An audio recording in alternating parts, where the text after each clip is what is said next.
എല്ലാവർക്കും നമസ്കാരം. ക്രോയ്സിൻ്റെ റെസിപ്പിക്ക് ഒരുപാട് പേരിലേക്ക് എത്തി. ക്രോയ്സൻ, കോസം, കോസോം, ഇതിലേതാണ് കറക്റ്റ് അല്ലേ? ചിലവരൊക്കെ എനിക്ക് മെസ്സേജ് ആയിട്ടും കമൻ്റ് ആയിട്ടൊക്കെ അയച്ചു. നിങ്ങളത് ശരിക്കും ഉച്ചരിക്കാനെങ്കിലും പഠിക്കാൻ. ഞാനൊരു കാര്യം പറയട്ടെ. JOSC, ജോസ് എന്ന് പേരുള്ള ഒരാളെ വിദേശത്തുനിന്ന് ഉള്ള, പ്രത്യേകിച്ച് ഒരു സ്പാനിഷ് ടച്ചുള്ള ഒരു വിദേശി വന്നിട്ട് ഹൊസേ എന്ന് വിളിച്ചു കഴിഞ്ഞാൽ ഇവിടുത്തെ ജോസിയായിട്ട് തിരിഞ്ഞു നോക്കില്ല അല്ലേ? അതുപോലെ തന്നെ ഇവിടെ നിന്ന് ആരെങ്കിലും ചെന്നിട്ട് JOSC ജോസ് എന്ന് പേരുള്ള ഒരാളെ ജോസെ എന്ന് വിളിച്ചു കഴിഞ്ഞാൽ അവിടുത്തെ ഹൊസയും തിരിഞ്ഞു നോക്കില്ല. അപ്പോൾ ഓരോ നാട്ടിലും ഓരോന്നിന് ഓരോ ഉച്ചാരണമുണ്ട്.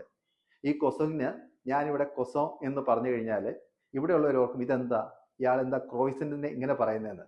അപ്പം ഓരോന്നിനും ഓരോ സ്ഥലത്തും ഓരോ ഉച്ചാരണങ്ങളുണ്ട്. ഇപ്പം ഇവിടുത്തെ പ്രശ്നം അതല്ല. ഈ കോസം തന്ന റെസിപ്പിയിൽ അത്ര കറക്റ്റായിട്ട് ആർക്കും തന്നെ ചെയ്യാൻ പറ്റിയിട്ടില്ല.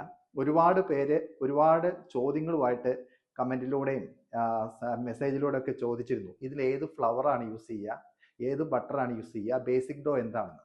ഇവിടെ ഞാൻ അന്ന് അവിടെ ഉപയോഗിച്ചുകൊണ്ടിരുന്ന ഹൈ ഗ്ലൂട്ടൻ ആയിട്ടുള്ള T55 എന്ന് പറഞ്ഞ ഫ്ലവർ ആയിരുന്നു.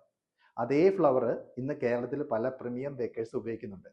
അതുപോലെ തന്നെ ക്രോയ്സൻ ബട്ടർ ഇന്ന് കേരളത്തിലെ പല പ്രമുഖ ബട്ടേഴ്സും എലൻവെയറിൻ്റെ ക്രോയ്സൻ ബട്ടർ ഉപയോഗിക്കുന്നുണ്ട്.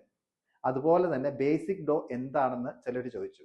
നമ്മൾ വൈറ്റ് ബ്രെഡിനൊക്കെ ഉപയോഗിക്കുന്ന ഡോ ഇല്ലേ, വൈറ്റ് ബ്രെഡ്, സാധാരണ വൈറ്റ് ടോസ്റ്റ് ബ്രെഡ്, നമ്മുടെ ഇതിലൊക്കെ കിട്ടുന്ന വൈറ്റ് സ്ലൈസ് ബ്രെഡ്, അതാണ് അതിൻ്റെ ഡോയ്ക്കാണ് ബേസിക് ഡോ എന്ന് പറയുന്നത്. ഇപ്പം ഇതൊക്കെ കേൾക്കുമ്പോൾ നിങ്ങൾ ഓർക്കും ഇതൊന്നും നടപടിയാകുന്ന കാര്യമല്ലെന്നല്ലേ?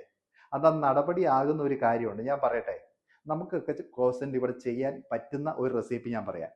ഇതിന് ഈ പറയുന്ന വിദേശത്തു നിന്ന് ഇമ്പോർട്ടഡ് ആയിട്ടുള്ള ക്രോസൻ ബട്ടറൊന്നും ആവശ്യമില്ല.